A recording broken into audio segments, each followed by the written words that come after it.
Disclaimer. The views and opinions expressed on this channel are for entertainment and commentary purposes only. All content is based on publicly available information, fair use of news, gossip, and social commentary. Nothing shared should be taken as fact without independent verification. We do not condone bullying, harassment, or hate toward any celebrities, public figures, or individuals mentioned.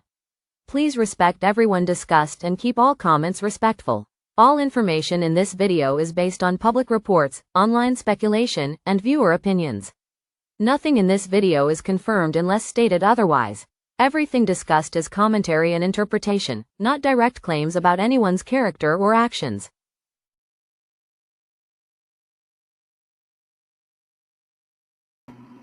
Okay, what's good, Pink Mafia? This is your girl Cutie, and we are back with another family that we're going to speak on, and we're back with another video. So you guys, this is Antwan and Samvia. I forgot to say her name, and they are the Henry family on YouTube.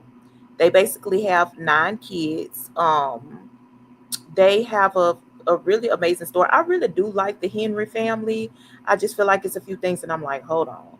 So basically what we're going to discuss right here is a lot of their story that they have told. So first of all, he was an alcoholic. He started talking to her when she was 17. She had her first child by him at 17. He was 27. They showed that they're pregnant with the 10th child. It's just different things. They also it's just a lot of little things that we're gonna speak on. I really want to show this short real quick. Basically, I want y'all to remember this one because she's telling y'all on this. I don't know if it's music playing. I think it's music playing, but if it's music playing, I'm gonna just mute it for the time being. But if you guys if you guys pay attention, she says the ages she had her children. Her daughter she had at 17. So she had her youngest child at 17. Now y'all know that her husband and this man Antwan, this is her husband, and he loved this woman down. But one thing about it, and two things for sure, I can say, they are a prayer for family. I'm not saying nobody perfect. I'm not really here to bash them, but I am gonna spill a little tea because they've been talking about their own tea, so I'm gonna talk about it. But they basically do like daily vlogs and stuff like that.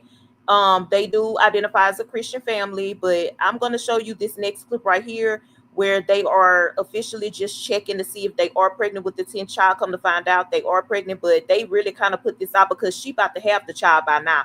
So she really just been sitting out and stuff, but her belly big. If you go to the stuff, but by the time they put this out like, I think, 8 days ago. They uploaded this 8 days ago, but by the time she played this, and when you see the recent shorts and stuff, like she is like big and pregnant, like she probably about to have that baby. Like it looked like she about to have that baby in a few weeks or something like that. So she been pregnant for a minute, and she didn't even come and announce it this time. So child, here you go, y'all. We're just gonna take the test. We're just gonna take the test just to be sure. But I don't do. I'm gonna show the people, and then we're gonna look at it. But we ain't been doing that. All right. I said they ain't been doing nothing. But I mean, if y'all haven't been doing nothing, that's fine. It's not wrong. I mean, y'all married, y'all married, y'all successful. It is what it is. But as you guys can see, it doesn't matter how much money you got or whatever the case may be. I mean, come on now, 10 kids, that's a lot of kids. You know what I'm saying? And it's not like most of them are older or they in college. I mean, these kids are like, they young kids. A majority of them. Not all of them, but a good amount of them are young kids. I need you to look at this test and know 2 lines mean pregnant. 1 line means nada. It's a cheat code. This one's last time I forgot, right? Yes, you need to know this. Like, this is not the first time. All right. She said he needs to know this here. Yeah, he needs to know this, and he needs to know to pull out or something now. I ain't saying, I know y'all married, but I'm just saying, damn, you got to carry the kids. This is baby number 10. You ain't tired? Anyway, are you ready? No shade. Okay, I'm going to show the people first. Ready? What does it say? People, let us know. Okay. Thumbs up. Okay. We're going to be fine. If this is the case, then this is number 10. We're going to be fine. In Jesus' name. Are we ready? Yes. 1, 2, 1, 2, 3. Release them. What did I say? You did it too quick. Antwan. I ain't see the. Oh, that is a line of that. That is 2 lines. Yeah, it's 2 lines. Oh, now to be fair, he does seem like he take care of this woman when she's pregnant. So I will be fair with that. Like, he's not just one of them dads that just make her and put everything on her. He does, from the little clips that I've seen, it seems like he does do what he's supposed to do. My God. They say 2 lines. Oh, yeah. Oh my God. Oh, Are you serious? Go look at her. Good, just pregnant her. So they waited a long time before they came up here and told the people chat. But let's get into this one. Okay. Now, this particular thing right here. Now, y'all remember I showed y'all that clip where she said that she had her youngest child at 17. Well, right here, first of all, let me start this at 6 minutes. We're not gonna watch the whole video. This is a long video. We ain't gonna watch nothing but from 6 minutes to a few more minutes. So it's literally, I'm not watching the whole thing because y'all know I'm not into just watching the whole thing yet. I'll be having to skip around. But we're gonna watch a little bit of clip. Hold on, let me go to like 606, something like that. So if you guys imagine being able hold to on, build y'all. anything just by thinking about it. Meet Base 44. So basically, I was an they just alcoholic. telling their story about, when he opened up about the time, his addiction and him going to jail and the stuff that he was doing. It's really wild. It's a really wild and crazy situation. But another thing is, like I say, they have a beautiful family. I just feel like she's been pregnant for a minute with this pregnancy, but again, I just feel like they maybe girl, maybe you need to tell him to stay up off top of you, baby. That's what I honestly feel. Now, if it's wrong, y'all let me know if it's wrong. But child, I'm just like, baby, you might need to tell this man, sir, look, we're gonna have to do something because I'm not gonna keep having these children. And she got a nice shape. To say she got 10 kids, girl, she got a nice shape. Okay. But honey, let's get into it, honey. And I wind up getting a DWI that which landed me in jail. He just telling everybody how he was an alcoholic, how he got his DWI, he went to jail and stuff. And she just basically telling how the first week she met him, she took him to meet her family, her sister, and she was nothing but 17 when she got pregnant for him. But he was, like I say, he was 27. So you about to hear all of that, y'all. But before we get to the DWIs, I want to talk about my storyline and where it started from. As a young boy, I was introduced to alcohol by my father at the age of 9.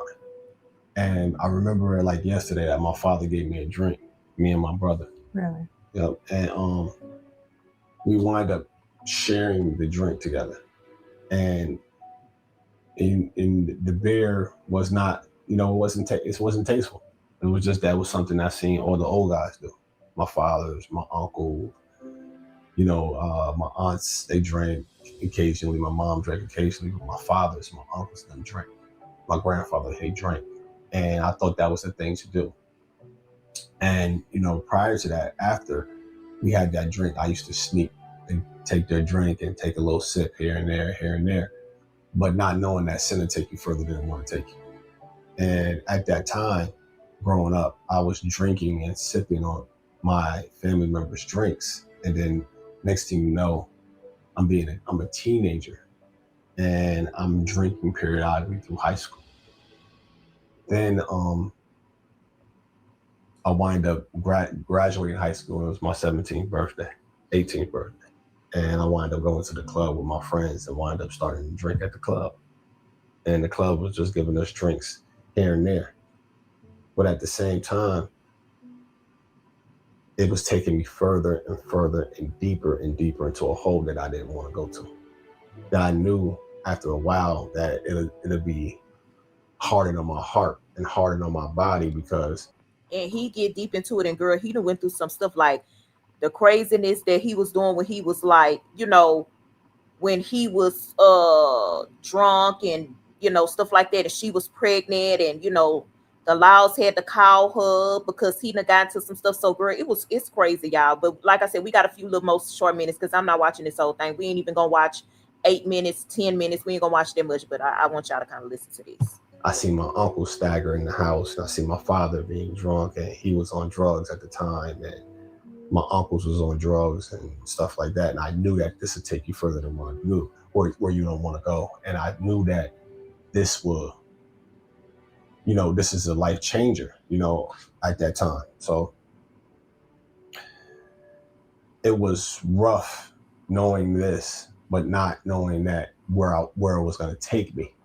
And then further along, I wind up just, socially drinking. And then it became a habit. Now I'm not just drinking at the club. I'm drinking with my friends on the street. I'm getting up a bottle and I'm drinking at my house, or I'm drinking in a car, and I'm doing stuff that I'm not supposed to drink. Mm-hmm. At this time, I'm getting up, going to work. I got 3 jobs, and I'm moving through life. So at this time, I think I'm a functional alcoholic, if that's what you want to call it, because I always got up and went to work, and I was on time. So did you consider yourself to be an alcoholic at that moment? No, I didn't even know. Okay. I just knew that it was just something that was inappropriate because I seen my uncles do it. Okay. So I knew that I wasn't staggering like them, and they knew that they were alcoholics. I was saying I was the alcoholic. Okay. So I was in denial of the situation. Okay. But now you're saying, because I heard you say that I was a functional alcoholic. So that's you looking back at it. Looking back at it. Okay. That was a functional alcohol. I got up and went to work. I never missed work. Never was late. I did my job and I went home. Mm-hmm. But in time, like going to the next job or doing something else, I was having a drink. Right. I was drinking. And my name is Shayna, and I'm the CEO of Baskin. Well, that's good, girl, but we don't care. I'm also a licensed nurse practitioner. Thank you, girl. Bye. At that time, I haven't had no problems, no run-ins with law. My house was squeaky clean. And then I had wind up meeting my wife at that time. I was 27, and we wind up going on a date. Mind you, she had her first child for him at 16. So she met his family really quick. And I mean, he met her family really quick. Like the first week, the first 4 days when they was dating, she speak on how, he met her sister. You know what I'm saying? And I don't know how old her sister was, but she was 17 or younger when she met him, and then 17 when she got pregnant, and he was 27. Right. And then I remember the first date that we went on. It was so funny because I was not old enough to drink, and I sure enough met him at like a little lounge or something that we went to, and I had ordered a drink. Right, you offered me a drink. I ordered a drink, and you weren't drinking. I asked you. I was like, "So you're not drinking?" And you was like, "No, I'm not drinking." Mm-hmm. So I immediately thought, like, "Oh wow, he doesn't drink." Like I thought that was really cool, and so I think I wound up maybe asking you, and you was like, "No, I was drinking earlier. I don't want anything now." Mm-hmm. And we had a great time. We had a great time after that, and then I do remember though, later that week, because we dated like almost every day that week, right, and up until like the 4th date, we were going out to go visit my sister in Pennsylvania. Mm-hmm. And I remember us drinking, like we were like drinking, we were driving, now it's totally wrong. We were drinking and driving, and I didn't think nothing of it, and I was just like, okay. And then I remember getting to my sister's house, and like you were like, you had enough, enough was enough. Enough was enough. And I remember like my sister was just like, he seems very fun, he seems cool, but he is totally like out of it now. I think like you were like sleeping or something. Mm-hmm. She was like, okay. And I remember like being a little embarrassed. Mm-hmm. And I was like, okay, maybe this is like, maybe a red flag. But in the beginning, like the red flags seem like it's green, so you're not even looking at the. And thank goodness that he was one of them alcoholics that wasn't like just putting his hands on her and stuff. You know what I'm saying? Well, I don't know. They ain't telling much. I'm just saying, but it seemed like he wasn't one of those that would put his hands on her and stuff like that. Thank goodness for that, because again, she was young. She was young as hell. So, I mean, she literally was a child, Red flags. Mm-hmm. So I didn't pay it any mind. I do remember, I remember my graduation. I was graduating from college, or like shortly after that time. Yeah. And my family was meeting, and that was your first time like meeting my dad, and you were drinking a little bit much. And I kind of, and like, he noticed it or something like that. I think, oh, you were sleeping. Right. It was always a sleeping, you know what I mean? It's not like you were ever staggering. It was like you would sleep, you would drink, you go to bed. and you would go to bed, So I remember my dad was just like, okay, so this is the guy that you're dating. And like I came from a family where most of my family they use substance abuse, and they use or alcohol, and so I was around it my entire life. So we share that. So that was in common with us. And my father, he was an alcoholic, but at that time he was like clean for like 15 years. So he kind of was like, he will always share like red flags with me, like this is not good, this is not good. So when he saw you the first time he met you and you were sleeping, passed out from, that's probably why he was trying to tell her, you know, this ain't the man you want to be with, because he was a recovering alcoholic and he hadn't been drinking like shit 15 years. So he probably was like, shit, I know what an alcoholic is. And this nigga here is alcoholic. That's probably what the daddy was trying to warn about. Drinking, he was just like, nah, I don't know if this is a good thing now. Right. And still, you know, it was red flag for me, but I didn't, I don't even know, did I bring it to your attention? Did I say anything to you? Yeah, you did. You told me, you said you can't be you don't drink like that right now. Don't drink like that from my parents, because. Now, I want to start today's video with the best overall mattress, which is the Helix Midnight Lux. Now, this is the epitome. Because she knew her daddy and mama was going to get on her ass and get on his too. That's why she told him don't drink like that around her parents. Which you do. And that was what I did. Right. That was my thing. Mm-hmm. So at that moment, like, you're like, how did that feel? Because I must have said that to you the next day. Yeah, you said that the next day. Because they was up for a little while, but right. they wasn't. Yeah, so we lived a couple hours away from my parents, so they came to visit me for a couple days. Yeah, for a couple days because it was my graduation weekend or something. I think I got up and went to work, came back, and I didn't have a drink in front of them. Right, I remember saying that. Right. So you were like, okay, so how can I get around this and just not drink in front of them? Right. Okay. So I still had to have my thing, that I had that fixed, that had me up and moving throughout the day. And at least he had enough respect to not do it around her family and stuff, you know. So prior to that, after that, he was giving birth. Right. We had our first guy. We had Antwan. Yep, and we had Antwan, and shortly after that, with all the ups and downs, like knowing that you're being a father and you like, all right, I gotta get ready to go to work. Her oldest is a girl. She had that baby. Remember we saw the clip. She had that baby at 17. I want to say she said. Drinking a little heavier than I should have, and that landed me my first DWI right after, like a couple months after Antwan's being born. Literally. And then so we got through that, and then I had a program to go to, and mind you, I go to the program sober. When I leave, I'm getting drunk right after it, or I'm drinking right after it, and then going to work and doing whatever I have to do for the rest of the week. And then we wind up being pregnant again with Leah. Right, like shortly after. So because Leah and Antwan are Irish twins. 11 months apart. Right. 11 months apart. And right after that, with all the stress and whatever I made excuses for, I was drinking then. And this one was a little different. It was a big difference. The second DWI, I was driving on the wrong side of the highway. So I could have been dead or killed someone else. And when the police found me, they found me on the side of the road, asleep, passed out. And when the officer woke me up, he said, "You know where you are?" I said, "It looked like I'm on the highway." He said, "Look at the traffic." And I seen cars coming towards me. And I'm on the side of the road. And at this time, highway check. I was still in denial that I got myself there and I drove. And I vaguely starting to remember that I remember turning the car around. And I'm thinking that I was on the street. I think I thought I missed the exit or something of that nature to get home. And I thought I was getting ready to get back on the highway. I must have busted a U-turn right in the middle of the highway. What? On the highway? That's crazy. Wait, what? Ooh. I remember turning the car. Ooh, child. I think that is so fun. I've never asked you that. I think I've asked you before, but I'm just like, I think you didn't know or you didn't share it. And that was 11 years ago. I've never asked you that again. Yeah, every time I get ready to talk about that, I remember that part. You remember that part? I told, I had conversations. I talked to kids. I talked to adults about my addiction. Right. And I remember every time I get ready to tell this story, I remember that part. He just seemed like one of them alcoholics that didn't really bother nobody. He wasn't like no mean drunk, it don't seem like. You know what I'm saying? Wow. I didn't know. I remember when the officers called me, they said, "Do you know Antwan Henry?" And I was like, "Yes, I do." And they was like, "Well, we found them." And there were 66 calls of a car going the opposite way on the interstate. And when he said that, I was just like, I just knew like something bad happened to you. I was like, "Oh my God, is he okay?" He was like, "He's fine." He said, I don't, he says, I mean, I know that it was no one but God. I know that it was no one but God.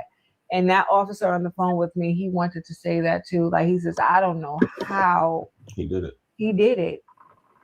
I don't know how he did it. And he was just like, "Yeah, but we have him here. Can you come pick him up?" And I was like, "Yes." And I mean, at this moment, I was completely like baffled. I was completely like, this is a problem. This has become a problem. And like for me, even though I was raised around it with my family, I was always scared of that stuff. You know what I mean? Because I know that with sin and addiction, it takes you further than you want to go and keeps you longer than you're willing to stay. So we're gonna stop it right here. Now, this is what I'm gonna say. Let's be clear. Everyone does have a past. Nobody is perfect. And she, like I said again, I'm gonna say it again. She met him when he was 27, a grown adult, and she was 17 years old. And you know, again, we seen her speak on the red flags that she ignored early on. But again, children don't know to look for red flags in adults. You know what I'm saying? And I'm not trying to be funny, but they don't. You know, now when he said he was driving on the wrong side of the road drunk, that was scary. Or when he was on the side of the road and passed out drunk and the police woke him up, he definitely is blessed to be alive. And at the time of a lot of this, you know, they had children, small children. So, you know, God definitely had his hands on this family and this young girl. Well, when she was a young girl. And like I said, he is blessed to have this woman, but most importantly, he blessed to be alive, child. Because at the end of the day, honey, this is a lot. But let me know what y'all think down below. If you enjoyed this content, I'll catch you guys in the next one.